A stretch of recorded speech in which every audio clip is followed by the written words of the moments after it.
So, welcome to the third of four educational sessions for recipients of the Thinking Money for Kids program kit. Today, we will be discussing what works, what doesn't work, children's financial literacy programming. I am Sarah Osman, Deputy Director of ALA's Public Programs Office.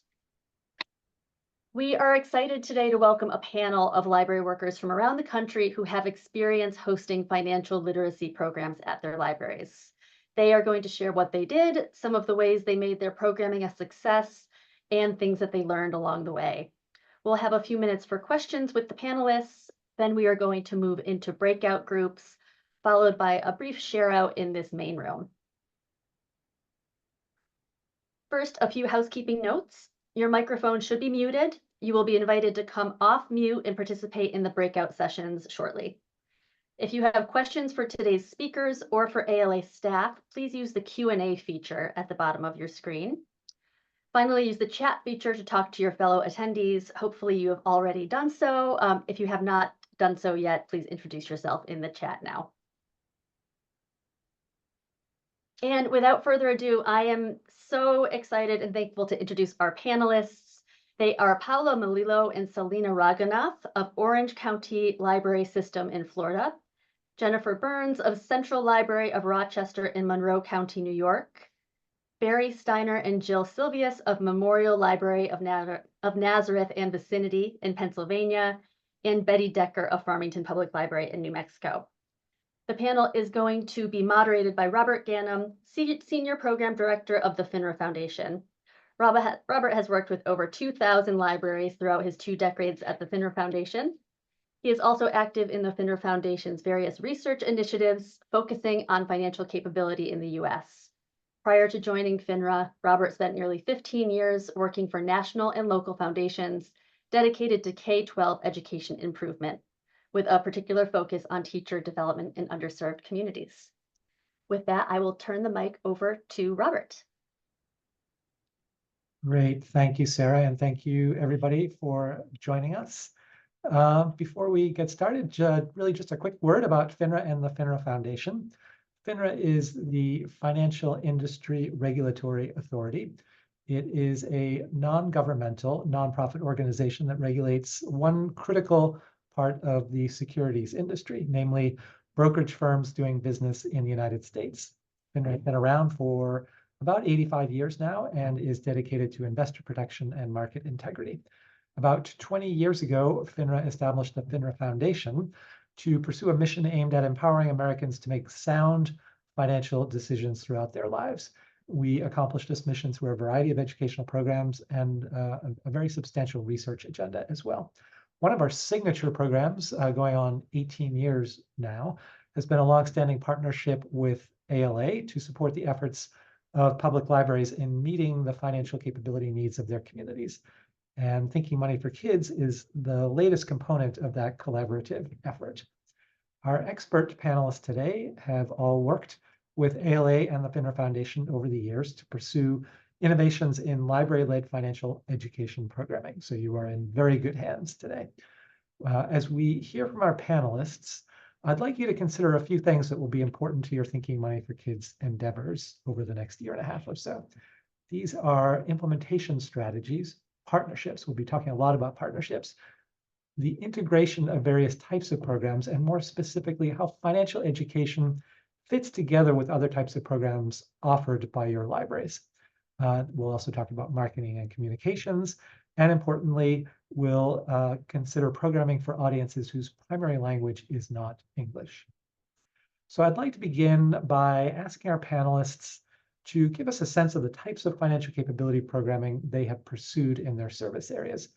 So let's start with Farmington Public Library. Betty, tell us a little bit about your community and the library's ongoing financial education efforts. Hi, I am Betty Decker and I'm at Farmington, New Mexico. So that's the Four Corner area. So the library actually sits right beside the Navajo Nation. So we do have a lot of members in our community that live primarily on the nation, but do come and visit our library. The community here supports that wholeheartedly. And we do partner with different programs on the nation, as well as those in our community. So our most recent program was the Navajo Housing Authority held a meeting here. On top of that, we have the New Mexico Mortgage Association coming in. So we partner across both nations to hold events. We also gear a lot of our events towards the youth, and we've had particular success with our junior market and working with kids on interviewing for that to be a store clerk, as well as learning to pay for items they want. We try to host a myriad of programs to bring in family as well as geared towards adult and youth. Great. Thank you, Betty.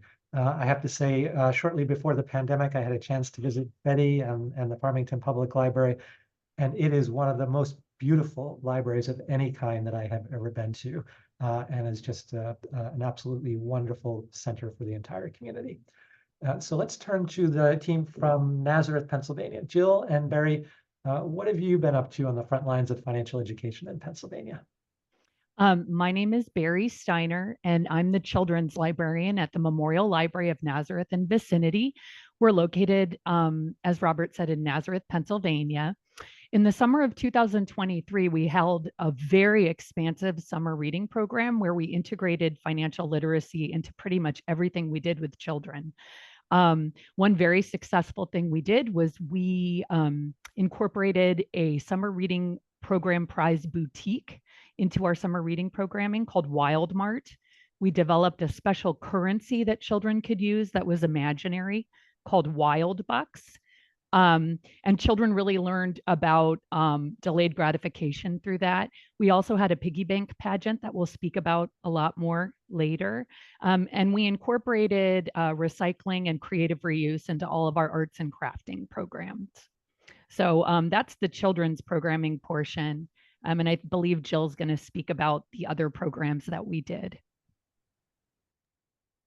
So these efforts extended to our young adults, and we held a life-size live-action Oregon Trail under the direction of our Teen Advisory Board librarian, Annalisa Warnke. And that Oregon Trail was based on ALA's Smart Investing page, specifically the Thinking Money for Kids Plan Your Party model program.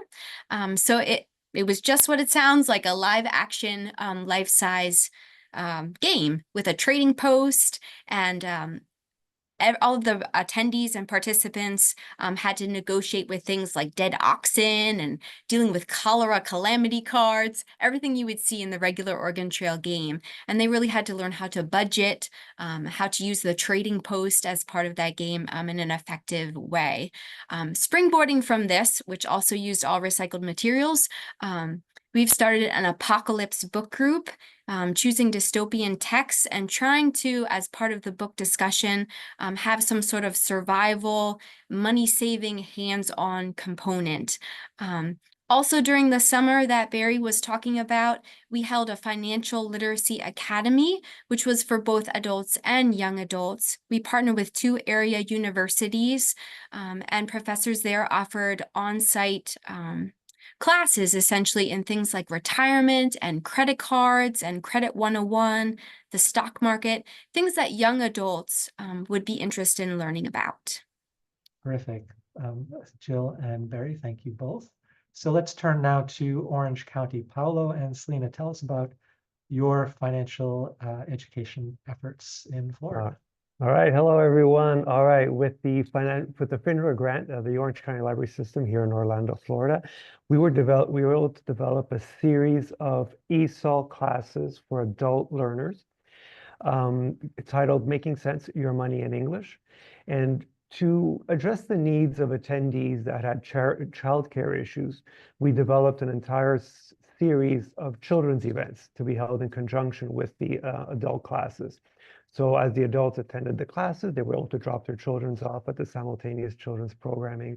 And the children's programming included a story time, a workbook that we created with a bunch of activities that they could do, as well as some other activities such as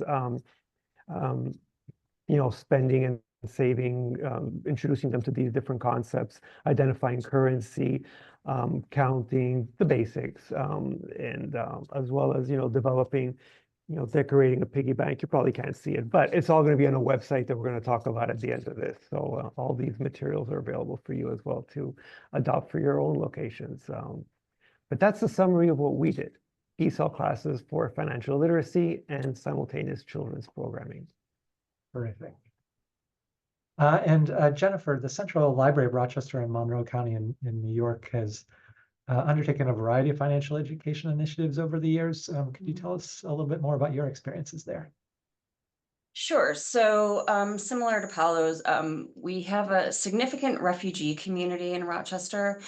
And one of the things that we did for adults was integrate financial literacy vocabulary words into their ESL classes.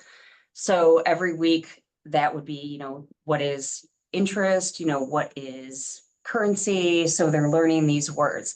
And their children, we then had a summer camp for their children because these kids are often act as the translators for the parents if they go to a bank.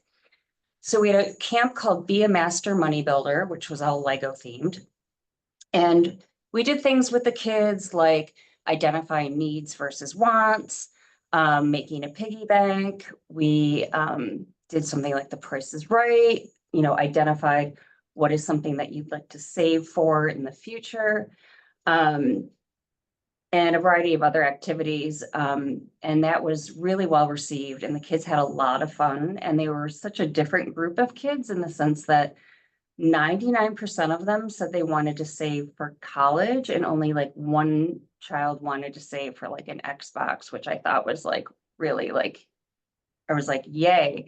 So, but yeah, so that was in an effort so that they could help their parents better when they are talking with financial professionals. Terrific. Well, that's a wonderful variety of programming. And what I kept hearing was how fun it was. So fun with a purpose. And certainly that's an important theme for Thinking Money for Kids as well. I also heard a lot about partnerships. So all of our panelists have demonstrated the importance of partnerships as really a key ingredient in their programming success.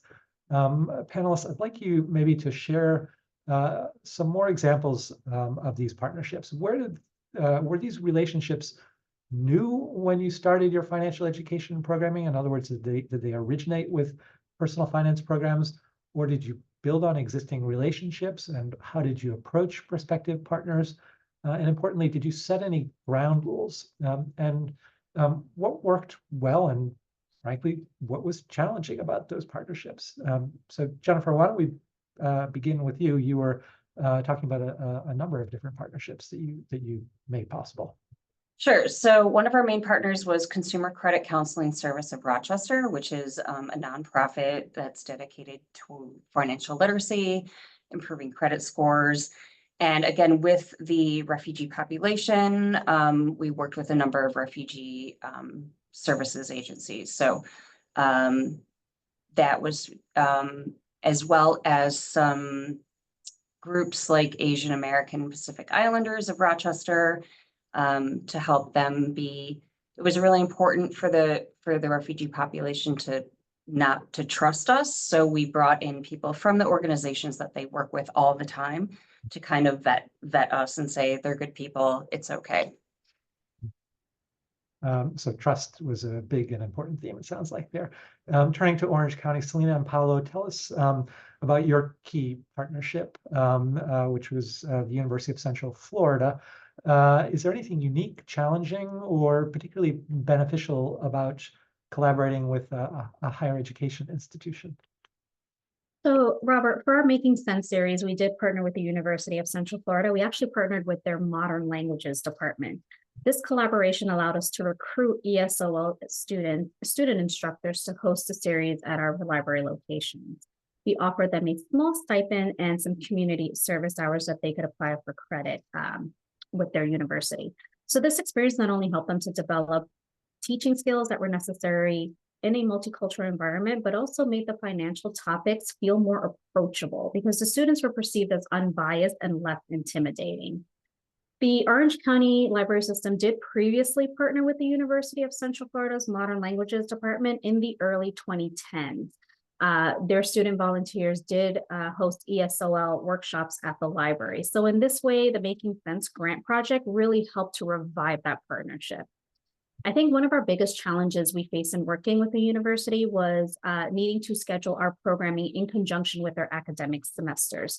So ensuring maximizing our audience participation by relying heavily on what works in the past for us. We know that certain times are better for families and for certain types of classes, but also relating that to the student instructors and what their school schedule looks like. So I think that's one thing to keep in mind when working with student instructors. Yeah, great. So you built on an existing relationship in a way, it sounds like, that is quite sustainable, but it takes a lot of planning and foresight to make it all work. Absolutely, yes. Yeah, terrific. Jill and Barry, like Orange County, you work with some higher education institutions, but you also leveraged a number of partnerships with other types of community organizations. Could you tell us a little bit more about that? Yeah, sure. We were happy to both seek to form new partnerships for financial education, but we also wanted to build on existing ones. So my colleague Barry is going to tell you more about some of those specifics. Sorry about that. So we had a couple of pretty exciting programs that we really involved the community in. We had a piggy bank pageant. The first 400 children who registered for summer reading received a ceramic piggy bank and acrylic paint set. They were able to decorate their piggy banks, and we invited a host of community leaders from a variety of organizations around Nazareth and the larger community to come and serve as judges in the piggy bank pageant. So we invited the mayor to come, and he was happy to do that. Several Rotarians, members of the local Rotary Club. We had some retired teachers. We even invited a very popular local crossing guard who kids recognized to come in. So we displayed the piggy banks all over the place, and the people who served as judges got to feel a sense of buy-in to the program. We also partnered, our summer reading program was animal themed. So we partnered with 4-H, and we did ask them to incorporate ideas of the costs of raising animals into their programming. So it felt like it was really good to invite people in and offer them the ability to kind of feel that they're having an impact on a program that we're having. I think that was a really successful part of partnering with people here locally. Terrific. I love that everybody from the crossing guard to the mayor was involved. That's wonderful. And Betty, Farmington Public Library works with a very large number of partners to deliver financial education programs. So how do you manage all of those relationships and still keep your programming on track? We have a lot of balls in the air on fire. Yeah. We do have an outreach librarian, and we made him the point person for a lot of this. Coming back from COVID, we had a lot of people had retired, a lot of people had moved on. So we treated creating our community resources like we were starting brand new. And luckily at that time, we did win FINRA, and we were able to tie that in. So the library has held several community resource fairs. So we'll bring in many nonprofits, the college, the workforce holds their job fairs here. And we do have a contact list that's shared across the file system for if a youth librarian wants a particular name or number, or if the adult services librarian does want that. And we maintain those by continually bringing them back to the library. We have that resource fair in the spring and in the fall. We sometimes pick some new partnerships up, and we sometimes say, hey, we understand you're busy, and we let go. We never do fully without them. We always maintain a presence, even if it's just calling and letting them know that we can send them flyers or send them screens of what's happening in our library. We attempted to work with a referral system, and the paperwork didn't plan out the way we wanted to, but the referral part did. Especially when people would come in and talk to us after the work source held a fair here, people found out that we do have several databases that help with creating resumes. and that they can get appointments with our computer techs to help them with those resumes. And so that referral system, the paper didn't work, but the word of mouth worked greatly. I like that you were essentially serving as a convening ground, but you were providing service both to community residents and the various nonprofit organizations that are seeking to help those residents. Yes, we are a smaller town. So when we started this, we knew what programs were out there to help our patrons, but we didn't know if our patrons knew what was out there to help them. Mhm.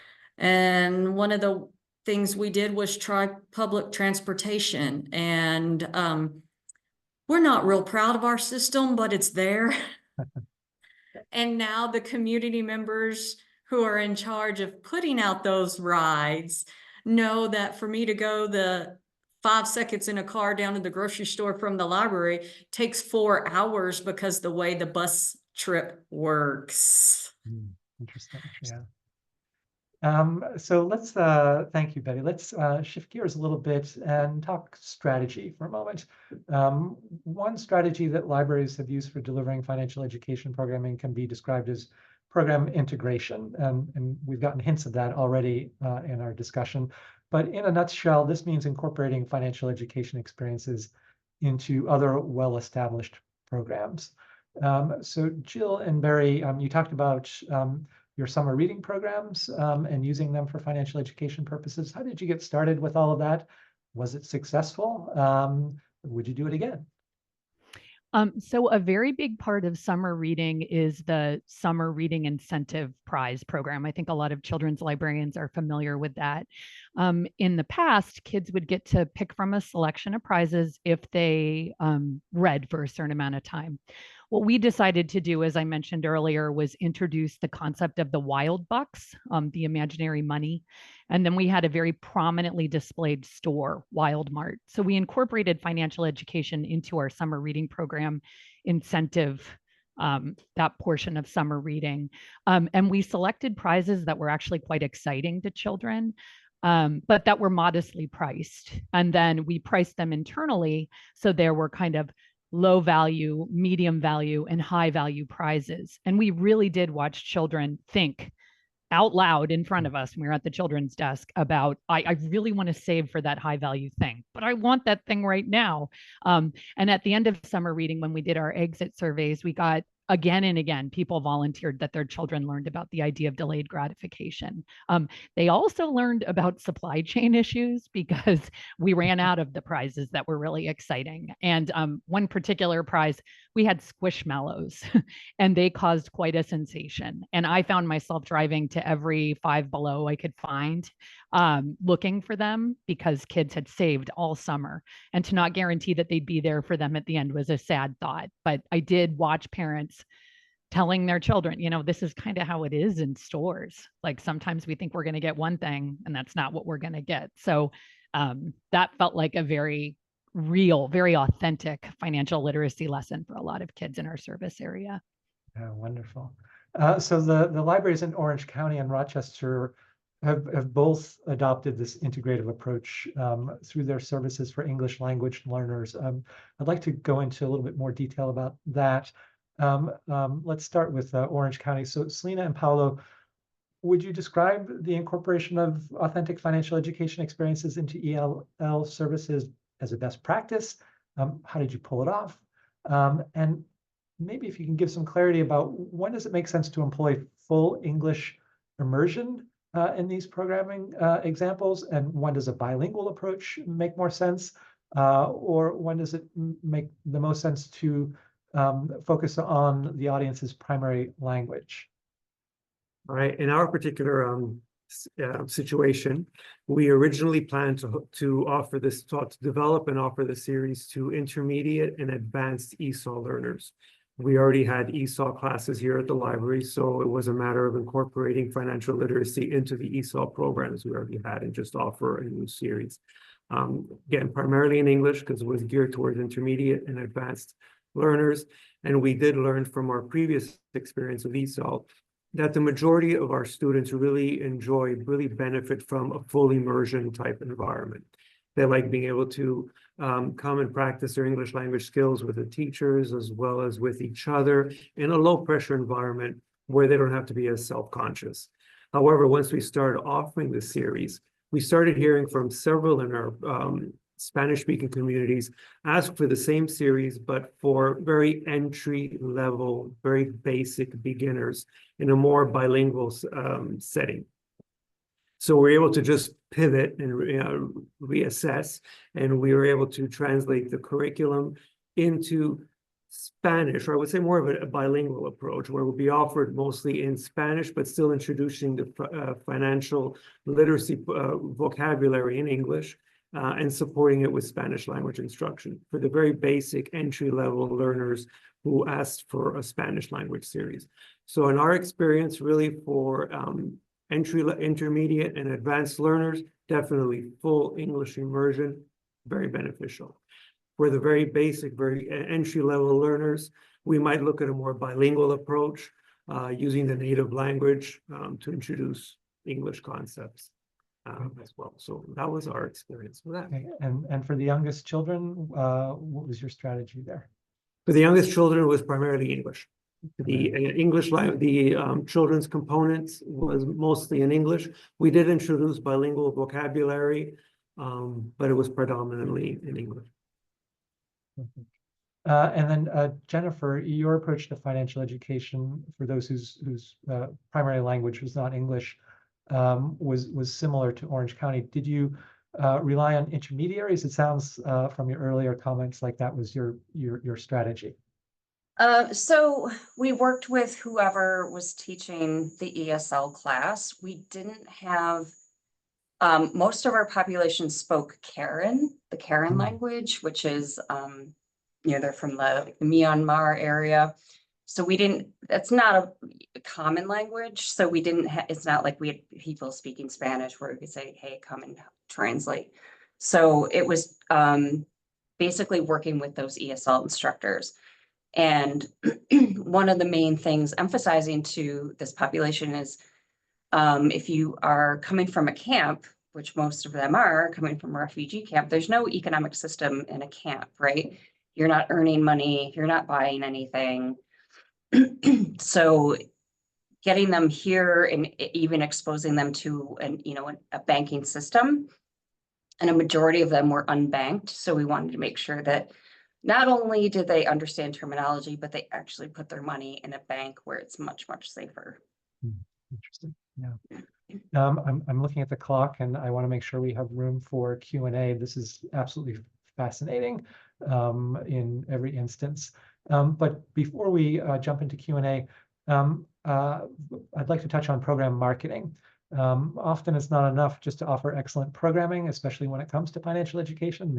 The conventional wisdom of build it and they will come often means build it and they might not come. But I'm hoping to hear from the panelists very briefly one strategy around marketing and communication that you found to be especially effective, and maybe a strategy or two that didn't quite work out the way you had hoped. So let's start with Barry and Jill in Nazareth. So we try many different types of marketing. Certainly we consider things that are free that we can do in-house, like flyers, a monthly calendar that we put out. We have an email newsletter, things like that. Social media, we find that those are pretty effective. And when we can, we sometimes get things that are external, like trying to put something on an e-board sign in our community, or placing a newspaper ad. My colleague Barry is going to talk about the things that we thought were most effective in conveying financial education opportunities to our community. Great. Barry? I would say we really tried to generate a sense of excitement around our summer reading program. So we worked pretty hard on the decorations in our room. It felt like a jungle when you came in the children's room. We borrowed giant giraffe stuffed animals, and a lot of people took selfies with those and tagged them on social media. So using our patron social media seemed to be helpful. Also, our program partners, who we worked with over a dozen program partners, and they would use their social networks, their social media networks, to promote programming that they were participating in. So that was very helpful. Yeah, excellent. Use those partners and the partnerships as extra marketing leverage. I love that. Jennifer, your best strategy in Rochester. Going where they already are. So I'm a big believer in captive audiences. So our refugee population, they all congregated at one of our branch libraries. So we just went there. They were already there. We said, you're here. So guess what we're going to do? So just trying to find out where they are already and going to them. So yeah, in 20 years of programming, I think that's probably the best strategy that I've seen across the board. Betty, Farmington, your best marketing strategy. With everything everybody said, the best thing we did was we tagged everything. We created Smart Money. It had its own logo, had its own title. And even if the program was just a little bit in that financial aspect, it got that Smart Money tag. And we made it available on our calendar so that if you only wanted the Smart Money programs, you could search it by Smart Money and all of those events would show up. We tagged the display Smart Money. If you had a book that went on there, it was Smart Money. Everything came with that Smart Money tag, and it made it so much easier when we went out or when we needed to create slides or flyers to just put Smart Money at FPL on it, and it worked. Love it. Brand development at its best. Orange County, Paolo and Selena, your best marketing strategy. So I think understanding your target audience is pretty key. So 61% of our grant funds were earmarked for marketing. So in addition to promoting our series on our library webpage through our flyers and posters at our library locations, our marketing department developed and ran ads in a variety of publications that reach various communities in our service areas. Being in Central Florida, we do have a large population of Portuguese, Haitian Creole, and Spanish speakers, and those are our fastest growing communities in Central Florida. So we did promote those various ads on social media through our social media channels, as well as Google Ads in those specific languages. We also surveyed attendees, and results showed out of all the attendees that we surveyed, 39% heard of the series via library staff, and then 28% heard of it through the library's website. So I think relying on your staff and relying on your library's resources are probably most popular, because those are where your community is going to look to see what type of offerings you do offer, or what type of programs you do offer. Yeah. One challenge we did come across, we initially planned to partner with El Sentinel, which is a local Spanish language newspaper here in Central Florida, but the publication ceased operations just before our grant execution. So fortunately, we were able to pivot with America Magazine, which is another large Spanish publication. It allowed us to enhance our online presence through an interview, and then we did have online and print features as well. Excellent. And I love how you use data, collected and used data for marketing purposes. Sarah and Megan, do we have some questions in the Q&A? We do. And I'm also going to just share my screen very quickly so that you all have the contact information for our wonderful panelists. Thank you for sharing those.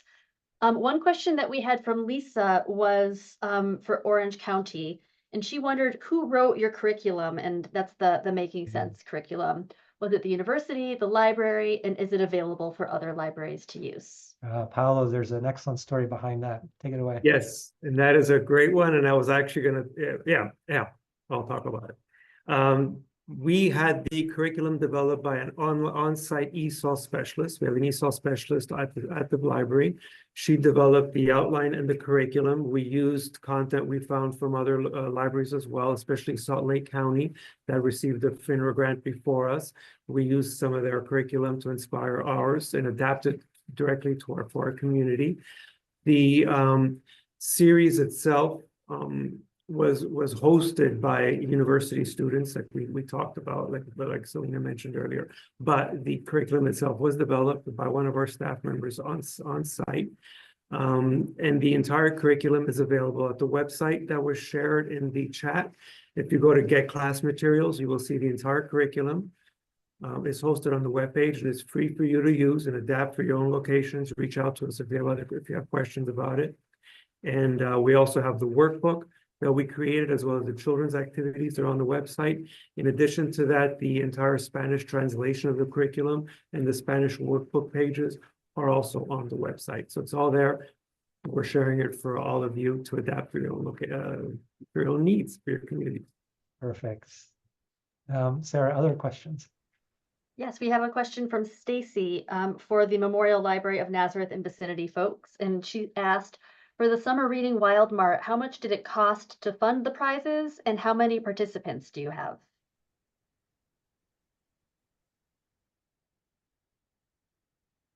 Barry, do you want to take how many participants? I want to say there were over Sure. 600. I think we had 725 kids who registered, which we're in a small community. So for us, that was a record number of participants.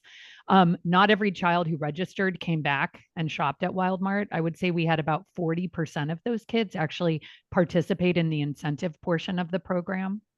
And then Jill, do you have the budget information about? I don't have it at my fingertips, but I could certainly look it up.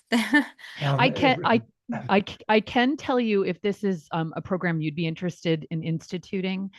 Most children did not earn the high cost prize, which cost $5.25 at Five Below. But within the economy of our internal library summer reading program, it was worth the entire summer of reading. So $5.25 averages out to be probably about, I don't know how many of those we gave away, Jill. Mm-hmm. Yeah. Sorry that we don't have the budget information. It felt very lavish, but it actually didn't end up costing, I think, that much more than what we normally spend on prizes in past summer reading programs. Yeah, Great. I hope that's Thank you helpful. both. We had another question from Rachel, and we can just ask the panel in general. She said, for the kids and teen programs, what did you do to encourage attendance? How did you get kids to buy in? I could answer for Orange County Library System. We actually did two different types of programming. So our initial first programming, we worked with an outside presenter that offers bilingual stories, worksheets. She taught them financial terms in English and in Spanish. And then for the subsequent 3 sessions, we had a total of 4 different sessions throughout our system. The second half were with our storytellers, and our storytellers are super popular in our system. So that kind of already brought in a built-in audience because they knew who was going to be on site storytelling. So that was really popular for us, and that's how we garnered an audience. Sarah, I'm looking at the clock. Maybe I can ask one final question of our panelists. Sure. So rapid fire, folks, if you could give one piece of advice to the Thinking Money for Kids libraries as they embark on their kit-related programming, what would that one piece of advice be? Jennifer, do you want to kick us off? I just say make sure it's applicable. Don't do anything that's heavily hypothetical or something that that is going to make sense in real time in the present. Yep, keep it real and age appropriate, it sounds like. Betty Farmington, one piece of advice. It's not going to work. You can cry, but just learn to pivot. It's better. That's good advice. The world is full of contingencies and we have to roll with the punches. Orange County, Selena and Paolo, one piece of advice. I would repeat the same thing I just heard. Pivot. Be ready to pivot. I have a list of things that we originally planned to do, and then all of a sudden had to switch around because circumstances changed. We found out new things about the community. Like I mentioned, originally planning to do it only in English, then we had to add a Spanish portion. Pivot. Yeah. Ready to, and also I would add, learn from others. We learned quite a bit from Salt Lake County. We reached out to them. You guys can reach out to us, reach out to each other. Work with each other, because really that helps a lot. It's amazing what we could learn if we work together. Wonderful. Jill and Barry, one piece of advice.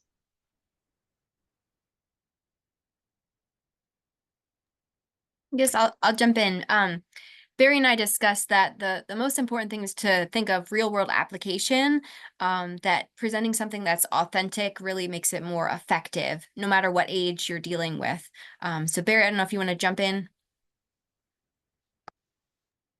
As I mentioned earlier, we decided to focus on animals, and we did that because we know that that's something that kids love.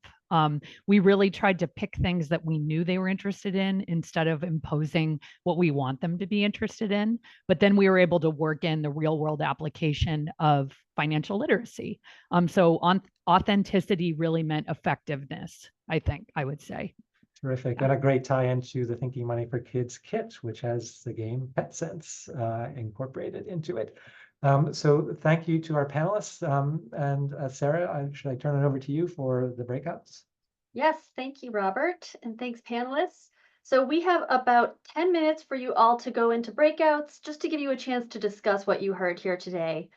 First, we're going to stop the recording. From here on out,